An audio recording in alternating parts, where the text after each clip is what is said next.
Bonjour tout le monde, Noémie Séguin, physiothérapeute en rééducation périnéale et pelvienne. J'espère que vous allez bien aujourd'hui. Alors, j'ai décidé de vous parler ou de répondre en fait à la question qui m'est probablement le plus souvent posée par les gens. Noémie, comment est-ce qu'on fait pour savoir qu'on contracte bien son plancher pelvien? Alors, pour savoir si on contracte bien son plancher pelvien, c'est important de comprendre qu'est-ce que ça fait exactement, c'est quoi le mouvement qu'on doit s'attendre à voir ou à sentir quand on contracte.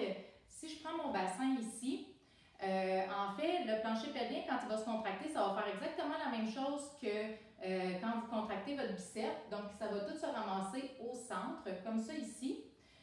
Alors, ce qu'on va voir, c'est vraiment le centre du plancher pelvien ou du périnée, c'est le centre tendineux qu'on voit ici. Les muscles vont vraiment se ramasser ici comme ça. Donc, on va voir une fermeture au niveau du vagin, puis on va aussi voir une fermeture au niveau de l'anus vers le centre. Puis, on va aussi voir une élévation vers le haut, pas aussi élevé que ça. Donc, on s'entend souvent pour dire qu'il y a deux composantes. On a une composante de fermeture et d'élévation, un peu comme un ascenseur qui se ferme et qui monte.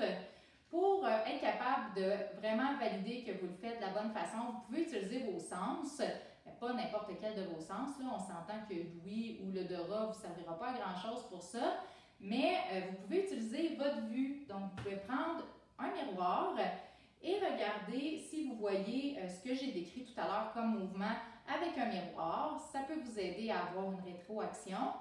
Ou vous pouvez aussi utiliser votre sens tactile, donc vos doigts, et aller palper au niveau, pas besoin nécessairement d'aller à l'intérieur, juste palper ici où est-ce qu'il y a le centre tendineux que je vous ai dit tout à l'heure, et essayer de sentir ce que j'ai décrit, ou vous pouvez aussi aller insérer vos doigts à l'intérieur.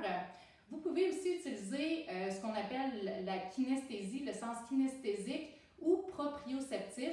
Ça veut dire d'être capable d'utiliser vos muscles dans une situation qui est fonctionnelle, puis de le reproduire par la suite en exercice.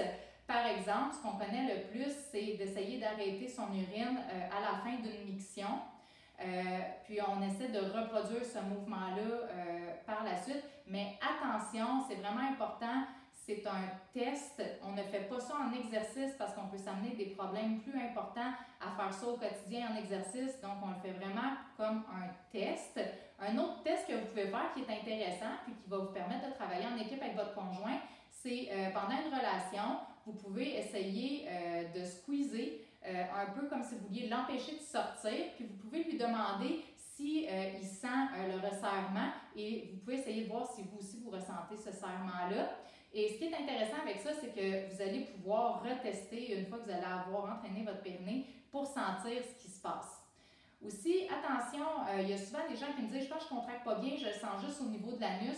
En fait, le muscle est plus charnu en arrière. Donc, quand on n'est pas fort au niveau de notre plancher pelvien, on le sent beaucoup plus au niveau de l'anus. Ça ne veut pas dire que vous ne contractez pas bien. C'est un bon point de repère, mais c'est sûr qu'à la longue, à force d'entraînement, vous allez être capable de sentir une contraction qui est beaucoup plus globale, plus centrale. Alors, je vous remercie beaucoup. Si jamais vous n'êtes pas capable de sentir votre contraction, vous n'êtes vraiment pas certain, eh bien, vous pouvez demander l'avis d'un professionnel comme un physiothérapeute en rééducation périnéale qui va pouvoir valider votre contraction puis vous guider là-dedans. J'espère que vous avez aimé mon vidéo, puis je vous remercie énormément de me suivre, de partager cette information-là autour de vous. Puis je vous dis bye bye, puis on se voit pour une prochaine vidéo. Salut!